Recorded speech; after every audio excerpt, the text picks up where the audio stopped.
Today I'm going to take you through the leg press. Now the most important thing with this, so I'm going to go through it. First point in this video is never ever lock your knees out on the leg press. Very important that we get that in first, okay? So to load the leg press up, there's two holders that you can use. You can use the top or bottom, it doesn't make a difference. Try and get it fairly even either side. So the plates, onto the holders there. Second is the backrest positioning, and to adjust that, there's an orange kind of lever handle here.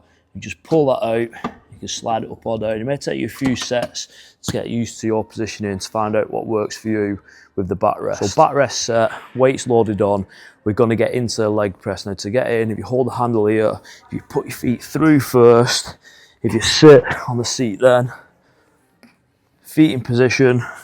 Okay, when we start doing the reps, feet want to stay flat to the press.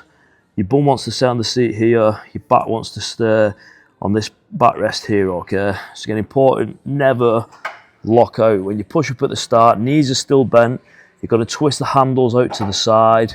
Hold the handles down at the bottom here for good grip.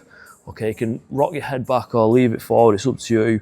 But we're going to try and get nice and low with your reps. Bum staying on the seat. Back still on the pad, feet are still flat, as low as can pretty much get there. I'm going to press up under control, not going up too quick, not locking the knees out. Breathe in, breathe out, push through your legs.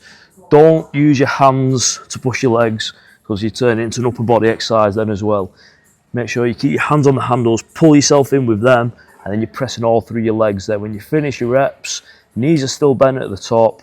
Hold the handles we've twisted out at the start, twist them back in, lower it down until it hits them, get out the same way that you get in. So mistakes people make with this one is, like most other exercises, going too heavy, especially on the leg press, and not using full range of motion. So they've loaded it up and they just start doing this.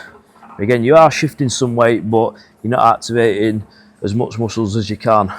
Also on the way down, what can happen is people come down, the back starts peeling up like this, and the heels start coming up off that. It's just going to put pressure on your lower back, and you're going to cause yourself an injury by doing that, okay? Foot positioning does make a difference on this one, so we go pretty much smack in the middle of the square. You're going to be hitting overall legs in that position. It's important with your reps as well. Don't let your knees buckle in like this. Try and keep your knees coming down towards your armpits roughly, nice and square like that. If you go a bit higher and a bit wider, a bit more of a sumo stance at the top, we're going to hit a bit more hamstrings, the back of your legs. It's the same setup, but you feel that more stretch there, and feel the back of your legs more as you press in as well. If you come lower and closer, it's going to target more your quads. So same setup again, same reps, but you'll feel this one more front of your legs. It's important to keep your feet flat. Try and get low down as you can still. That comes down to ankle mobility, the range of motion you can get by keeping your feet flat as well. When you start going heavier on the leg press, it's very important to use these handles here at the bottom to anchor yourself into the seat. Obviously when the heavier weight's coming down, it's naturally going to start pulling you off the seat like that, so that will help you stay in a good position. So you twist out as normal, you've loaded it up, big focus on your breathing as well. Pull yourself in, physically pull yourself with your arms. That's going to keep you in a good sound position when you're doing your heavy leg presses. So I think people's biggest fear of using this machine is they're scared of the machine in case they fail the rep.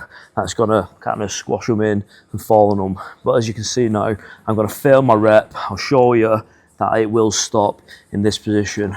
So you're pressing away, obviously your legs are getting tired. You've come down, you can't get that heavy weight lifted back up, and it will stop there. Now it is going to leave you in an uncomfortable position here. You just got to try and wriggle out of it the best you can.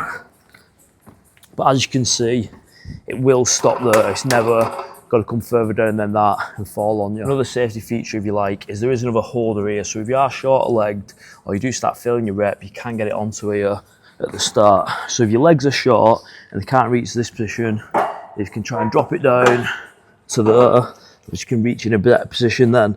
So alternatively, again, if you're failing your reps, you know, you're trying to get the last one in, it's not going, you could twist them in and get it to there.